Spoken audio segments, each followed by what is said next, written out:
Selamat berjumpa kembali dengan kami, channel Film Legenda Nusantara. Dalam channel ini, kami akan menyajikan cerita-cerita legenda, cerita-cerita sejarah Nusantara, kejayaan Nusantara. Semoga kita semua akan menyadari bahwa negara kita, Nusantara, adalah negara yang sangat luar biasa. Salam NKRI. Kemelut Belambangan bagian 150. Pistol itu meledak ke arah atas sebelum terlepas dari tangan pemegangnya dan perwira Belanda itu menyumpah-nyumpah dalam bahasa Belanda sambil memegangi tangan kanannya yang berdarah dengan tangan kiri. Maya Dewi yang ingin melindungi laki-laki Belanda yang hendak dibunuh tadi sudah melompat keluar dari balik batu besar. Sementara itu, dua orang prajurit yang berada di perahu kecil, melihat peristiwa itu terkejut dan marah sekali. Mereka tidak membawa senjata api, akan tetapi di pinggang mereka tergantung pedang. Mereka cepat keluar dari perahu, mencabut pedang dan lari menghampiri perwira yang masih kesakitan itu. Perwira itu memberi perintah dalam bahasa Belanda dan dua orang serdadu itu lalu lari menghampiri Maya Dewi dan langsung saja menyerang dengan pedang mereka. Tawanan yang berdoa tadi berteriak-teriak. Agaknya melarang, namun dua orang serdadu itu tidak peduli dan sudah menyerang kalang kabut, pedang mereka nyambar ke arah tubuh Maya Dewi. Akan tetapi Maya Dewi yang memang merasa tidak suka kepada bangsa Belanda karena ia tahu benar betapa liciknya Kompeni Belanda mengadu domba bangsa pribumi dan berambisi besar untuk menguasai seluruh Nusa, menyambut dengan gerakan cepat. Tubuhnya berkelebatan seperti berubah menjadi bayang-bayang dan tahu-tahu dua orang prajurit itu berteriak dan roboh dengan pangkal lengan berdarah-darah, terluka oleh pedang-pedang mereka sendiri yang telah berpindah ke tangan Maya Dewi. Perwira itu terkejut dan marah sekali. Dia lari ke arah pistolnya yang tadi terlempar ke atas tanah. Maksudnya untuk mengambil senjata api itu. Akan tetapi bayangan Maya Dewi berkelebat mendahuluinya, lalu menyambar pistol itu dan membuangnya jauh sekali ke tengah lautan. Perwira Belanda itu menjadi semakin marah. Agaknya saking marahnya dia melupakan tangan kanannya yang terluka karena sambaran batu yang dilemparkan Maya Dewi tadi. Dia mencabut pedangnya lalu menyerang dengan ganas.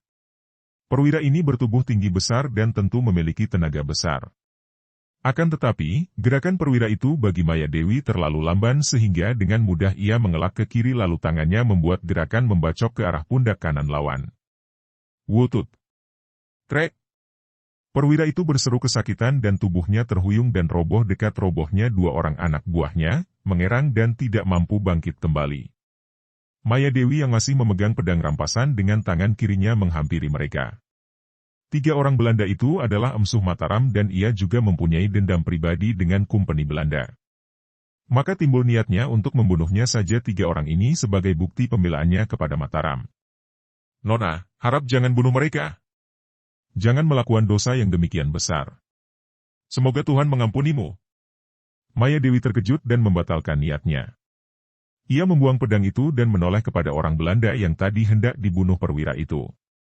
Orang itu tersenyum kepadanya, bangkit berdiri lalu menghampirinya, lalu mengangkat tangan kanan ke atas. Syukur engkau tidak melanjutkan niatmu membunuh mereka, Nona.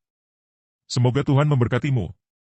Setelah berkata demikian, dia cepat menghampiri tiga orang itu, berjongkok memeriksa mereka dan dengan ramah dan lembut orang itu lalu memberi pertolongan kepada mereka bertiga. Ia menurunkan sebuah tas gendong dari punggungnya lalu mengeluarkan alat-alat pengobatan seperti sebotol bubuk putih, kapas, kain pembalut dan lain-lain.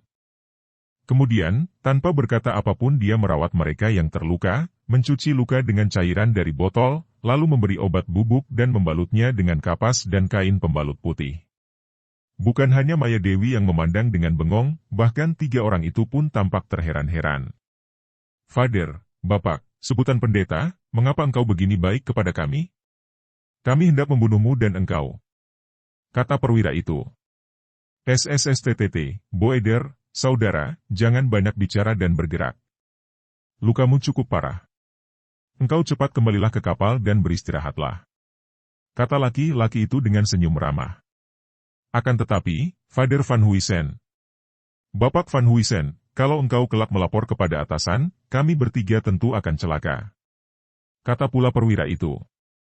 Pendeta Van Huysen itu menggelengkan kepala sambil tersenyum. Tidak, jangan khawatir. Aku akan melaksanakan tugasku seperti biasa dan melupakan semua peristiwa tadi. Akan tetapi, bagaimana kami harus menerangkan tenang keadaan kami yang terluka ini? Perwira itu berkata pula dengan wajah agak pucat dan tampak gelisah. Ceritakan sesukamu, Kopral.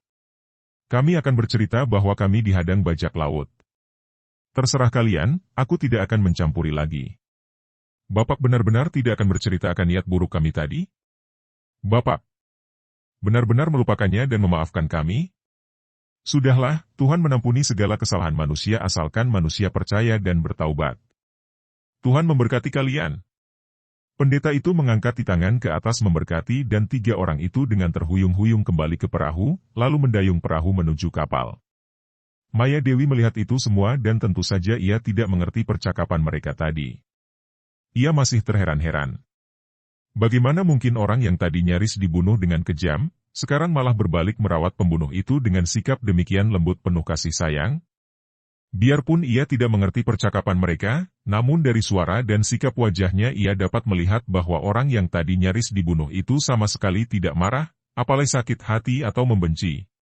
Setelah perahu kecil itu menjauh, pria Belanda itu menoleh dan menghadapi Maya Dewi. Dia memberi hormat dengan membungkuk dan merangkap kedua tangan depan dada.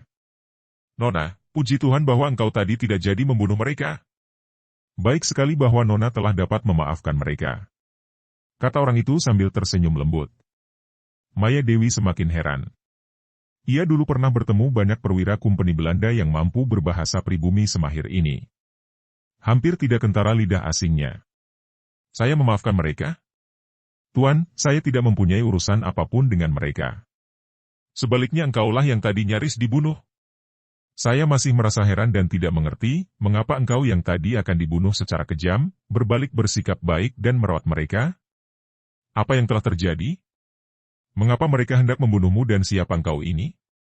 Orang itu tersenyum mendengar pertanyaan yang bertubi-tubi itu. Nona, sebaiknya kita bicara di tempat lain saja. Kalau mereka datang bersama banyak kawan mereka dan mendapatkan Nona masih berada di sini, akan berbahaya sekali bagimu. Saya tidak takut, Tuan. Bukan soal takut atau tidak, Nona. Akan tetapi mengapa menentang bahaya dan menghadapi perkelahian bunuh-membunuh kalau hal itu dapat dihindari? Marilah, Nona, kita menyingkir dan nanti akan saya ceritakan semua kepadamu. Maya Dewi menurut dan mengikuti pria Belanda itu menjauhi pantai, mendaki sebuah bukit karang. Setelah agak menjauh, dia mengajak Maya Dewi duduk di atas batu, berhadapan. Nona, kasih karunia Tuhan telah menyelamatkan saya dari maut melaluimu. Puji syukur kepada Tuhan yang Maha Kasih, dan terima kasih kepadamu, Nona. Sebelum saya bercerita, bolehkah kita berkenalan? Nama saya David Van Huysen. Dia menjulurkan tangan kepada Maya Dewi. Wanita ini sudah mengetahui kebiasaan untuk berjabat tangan, maka ia pun menyambut uluran tangan itu dan mereka berjabatan. Nama saya Maya Dewi, Tuan.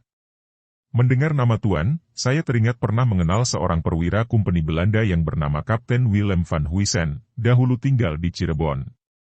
Ah, Nona mengenalnya? Kapten Willem van Huysen adalah kakak saya, Nona Maya Dewi. Saya tahu, Nona tentu seorang di antara para pendekar yang saya dengar banyak terdapat di antara bangsa pribumi.